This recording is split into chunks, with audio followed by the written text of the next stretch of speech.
지금 한국 사회 현실에서 이 벌어지고 있는 상황들을 보여주고 있는데요.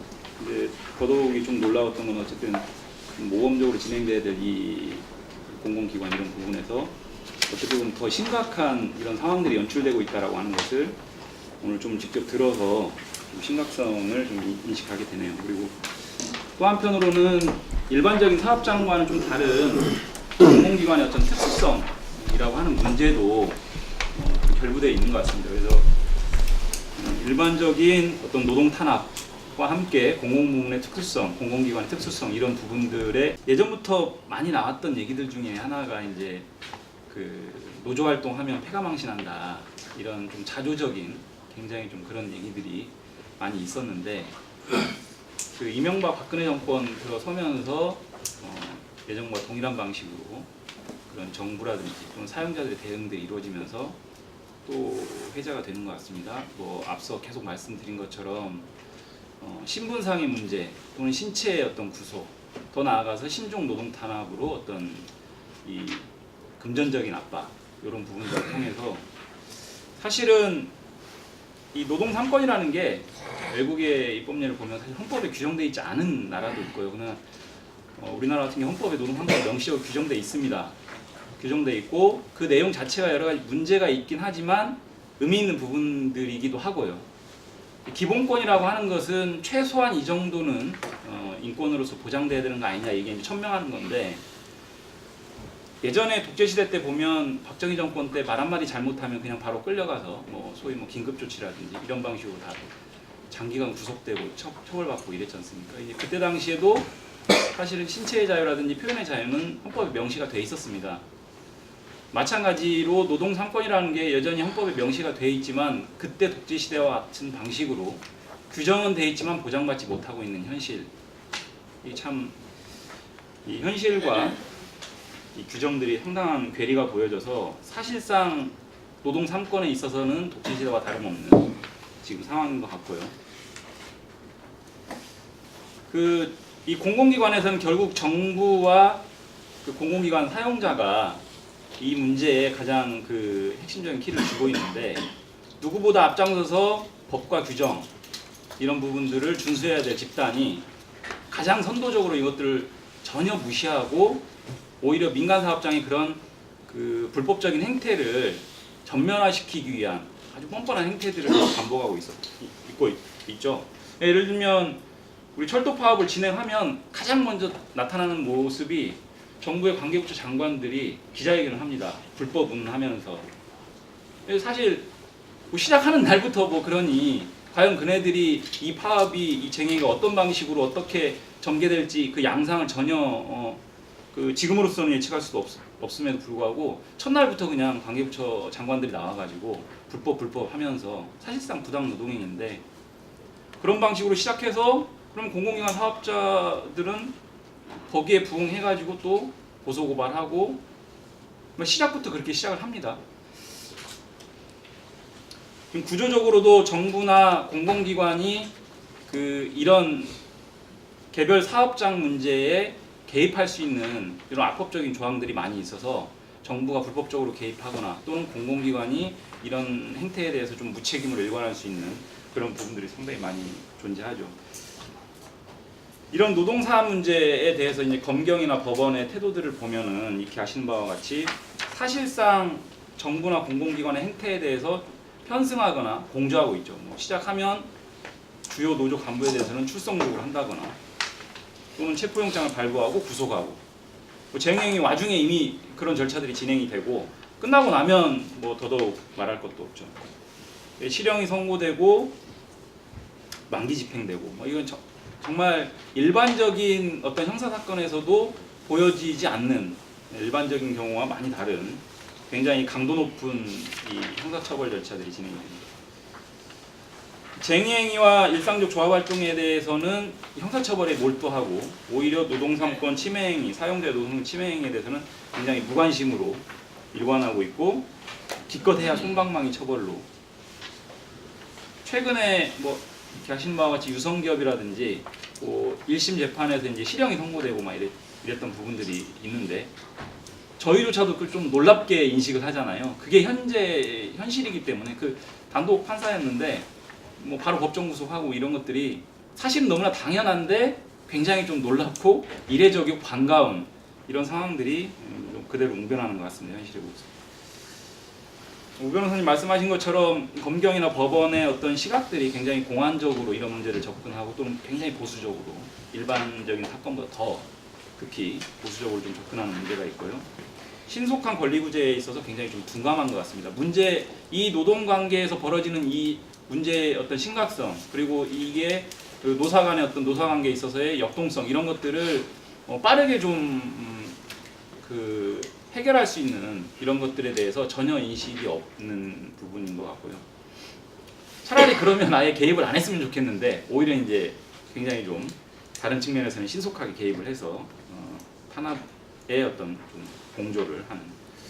자, 법적인 문제를 보면 이미 말씀 많이 나왔습니다. 그래서 쟁행이 목적이 굉장히 좀 협소하게 규정이 돼 있고요. 실제로 법 해석이 그렇게 이루어지고 있고 부당해고에 대한 처벌 조항이 삭제돼 이행 강제금 조력을 전환했습니다. 부당노동행위 제도는 사실상 그 실효성이 많이 없는 상황이고 일반적인 쟁행위와 조합활동에 대해서 업무방해죄, 기타 형사처벌이 좀 강도 높게 이루어지고 있습니다.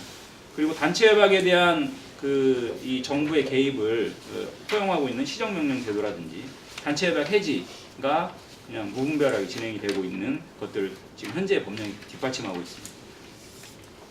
그리고 이제 필수 유지 업무 제도가 유지돼서 공공기관의 어떤 파업권들이 상당히 제약을 받고 있고 공공기관 운영에 관한 법률, 운영법상의 여러 가지 문제가 잔존하고 있는 상태입니다. 그래서 이런 현실에서 해결 방안을 좀 찾기 위해서 제가 생각해 본 바는 어쨌든 정부나 공공기관이 어떻게 해야 된다라고 하는 방향을 제시는 할 수 있고 그 방향을 강제할 수 있는 법적인 제도적인 장치는 만들 수는 있을 것 같습니다. 뭐 쉽지는 않겠지만 그러나 그거보다 더 선행되고 더 근본적인 해결 방안은 결국은 사용자들이 정부가 어떻게 해야 된다라고 하기에 앞서서서 우리 노동자나 노동조합이 충분하게 이런 부분들을 방어하고 또는 요구하고 쟁취할 수 있는 그런 바탕이 좀 마련이 되어야 사용자가 어떻게 나오더라도 우리가 힘있게 좀 대응할 수 있는 거 아니냐.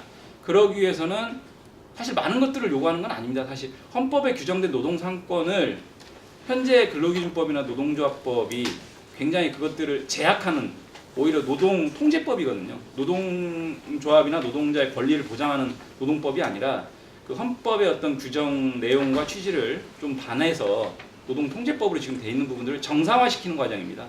정상화시키는 과정에서 노동 3권이 실효적으로 좀 보장이 돼서 사용자가 어떻게 하든 노동자나 노동조합이 노동 3권을 실효적으로 행사할 수 있다면 적어도 대등한 관계에서 목소리를 내고 어떠한 뭐 정부가 어떻게 들어서든 또는 사용자가 어떤 사용자든 충분하게 목소리를 내면서 대항할 수 있지 않을까.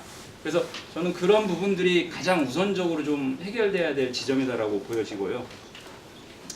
그러기 위해서는 일단 쟁행의 목적 부분이 좀 충분하게 보장이 돼야 될 것 같습니다. 이 부분은 법 해석으로도 가능한 부분이 있지만 한계가 있기 때문에 법 개정이 좀 필요한 부분이고요. 그래서 권리 분쟁이라든지 또는 정리해고나 구조조정과 관련된 경영권 사항, 또 공공기관에 있어서는 정부 정책과 밀접하게 연관돼 있고 그것들이 또 우리 조합원분들의 노동 조건과 당연하게 관련돼 있는 부분들이 상당히 많이 있습니다. 그런 부분들까지도 당연히 노동 조건에 관련된 부분이기 때문에 우리가 쟁행이 교섭 대상은 물론이거니와 쟁행위로 목적사항으로 삼을 수 있어야 된다라는 부분이고요. 그 다음 쟁행위를 했을 때 민사적으로든 형사적으로든 굉장히 좀 탄압이 들어오는데 그런 부분들은 사실상 헌법상 보장된 규정과 취지에 반하는 부분들이 상당히 많이 있습니다. 그리고 국제적인 어떤 기준이나 목소리에도 상당히 반하는 부분이 있기 때문에 그런 부분들을 상당히 좀 차단을 해서 노동 3권이 좀 자유롭게 좀 실효적으로 보장될 수 있는 바탕이 좀 마련돼야 될 거라고 생각을 하고요. 형사처벌과 관련해서 사실 제가 뭐 일이 있어가지고 결근을 하면 그게 처벌받는 건 전혀 아니고 사람들 다 그렇게 인식을 하는데 한 사람이 결근하는 거하고 100명, 1000명이 결근하는 거하고 사실 크게 본질적으로 다르지 않습니다. 파업이라는 게 예를 들면 단순 파업이라는 게 폭력 파행이 수반하지 않는다면 집단적으로 그냥 결근하는 부분이고요. 그런 부분들에 대해서 형사처벌까지 가한다라고 하는 것은 사실 본질적으로 상식적으로 좀 이해하기 어려운 측면이 있습니다. 그래서 국제적으로는 그런 것들에 대해 계속적으로 요구들이 있고요. 그 ILO에서도 뭐 유력 업무방해죄라든지 이런 방식의 어떤 단순 파업에 대해서 형사처벌까지 나가는 것에 대해서 수없이 많이 권고하고 있습니다. 개정할 것은 이런 부분들이 있고, 그 신종 노동 탄압으로 손배 가압류가 좀 많이 진행되고 있는데, 원칙적으로 뭐 폭행을 했다거나 어떤 뭐 이 재산상 파괴행을 했다거나 이런 부분들이 아니라면 쟁행에 대해서 어떤 손해배상을 청구하는 것을 좀 봉쇄를 해야 될 거라고 생각을 하고, 현행법상으로는 불가능합니다. 개정이 필요하고요. 그다음 가압류 자체는 이런 경우에는 설령 손해배상 청구권이 인정된다 하더라도 가압류 자체는 좀 막아내는, 그래서 실제 본안에서 판단이 이루어지면 제한적으로 그때는 뭐 어떤 방식의 어떤 집행이 이루어질 수 있겠지만, 그런 것들이 확인되지도 않은 상황에서 가압류로, 사실상 가압류 해놓고 본안은 들어가지도 않는 경우가 있거나 또 본안 들어가도 시간이 상당히 걸려서 이미 상당한 어떤 피해를 보는 경우들이 많기 때문에 가압류 자체는 원천적으로 좀 금지하는 이런 민형사적인 좀 법령의 개정 등을 통해서 노동 상권이 실효적으로 보장됐을 때 사용자의 행태와 관계없이 우리가 어떤 방식으로든 좀 대응을 할 수 있겠다, 이런 생각이 듭니다. 부당노동행위 제도를 좀 강화해야 된다는 부분과 부당해고에 대한 규율 강화, 이런 부분들은 앞서 말씀드렸습니다. 그리고 하나만 말씀드리면, 기존의 부당해고에 대한 형사처벌 조항이 지금 이행 강제금제도 도입되면서 좀 사라졌는데요. 그런 부분들에 대한 부활도 좀 고민해볼 필요가 있다. 사실 과거에 그게 이제 사라진 이유 중에 하나는, 일단 해고라고 하는 것은 이제 일반적인 민사적으로 보면 계약관계를 그냥 단절시키는 거기 때문에 민사적인 계약관계 단절에 대해서 형사처벌까지 하면 과도한 거 아니냐, 그리고 별로 부당해고로 처벌되는 사례가 없기 때문에 실효성이 없다, 차라리 금전적인 제재로 실효성을 높이면서 해고를 좀 제한해보자, 뭐 이런 취지였는데, 현실은 지금 전혀 그렇지 않고 오히려 형사처벌을 거기에 부합하게 제대로 그 부당해고 형사처벌 제도를 부활시켜서 제대로 적용하면 됩니다. 예를 들면 공공기관 지금 이렇게 묻지마게 해고하는데, 어떻게 보면 예전에 형사처벌 조항이 있으면 다 형사처벌 대상이거든요. 뭐 이게 정당한 이유 여부에 대해서 사용자가 인식하기가 좀 어려워서 고의까지 인정되기 어렵지 않냐. 근데 지금 보여드리는 양상은 고의가 명백하잖아요. 그래서 이런 부분들에 대한 조화를 통해서 이행강제금제도 뭐 계속 병행하면서 이런 부분들도 좀 다시 고민할 수 있을 것 같고요. 공공기관의 책임성 강화와 운영의 첫 번째는 우리가 이제 원칙적인 얘기, 그리고 이 여러 가지 문제의식들은 많이 풀어냅니다. 이런 자리뿐만이 아니라 여러 가지 단위에서. 자, 그런데 이제 지금 새롭게 새 정권이 들어오는 이런 시기에 과연 이런 문제, 지금 묻지마 해고 고소를 해결하기 위한 가장 최우선적인 해결 지점, 또는 가장 실효적인 해결 지점, 또는 현실 가능한 해결 지점은 뭘까? 이런 부분들을 좀 더 예각화시키고 구체화시켜서 그런 부분들을 좀 많은 공감들을, 뭐 이 우리 공공운수노조뿐만이 아니라 제 시민사회까지도 공감대를 형성해서 좀 그 지점을 중점적으로 좀 뭐 하나라도 좀 쟁취를 해나갔으면 좋겠다라는 게 문제의식이기 때문에, 그런 부분들이 뭘까, 혹시 어떤 그런 계획이 있을까, 이런 것들을 좀 얘기 나눠봤으면 좋겠고요. 두 번째는 정부나 공공기관이 이제 모범적으로 사용자 역할을 해야 된다라고 하는데, 그것들을 실효적으로 강제할 수 있는 방안, 또 포함시켜서 이제 경영 평가 시에 오히려 이제 그런 다른 측면에서 이런 묻지마 해고 고소들이 불리하게 작용할 수 있도록 경영 평가를 해야 되는 이런 의견들도 있는데, 그런 경영 평가가 오히려 이제 적절한지 저는 이제 약간 의문이기도 하면서, 그러면 이 경영 평가의 이런 사용자들의 행태를 반영하는 것에 대한 근본적인 좀 의문도 있고요. 어쨌든 그 모범 사용자를 역할을 정립하기 위한 어떤 실효적인 방안은 또 뭐가 있을까, 이런 두 가지 부분에 대해서 의견을 좀 나눠봤으면 좋겠습니다. 예, 이상입니다. 예, 수고하셨습니다. 예, 두 가지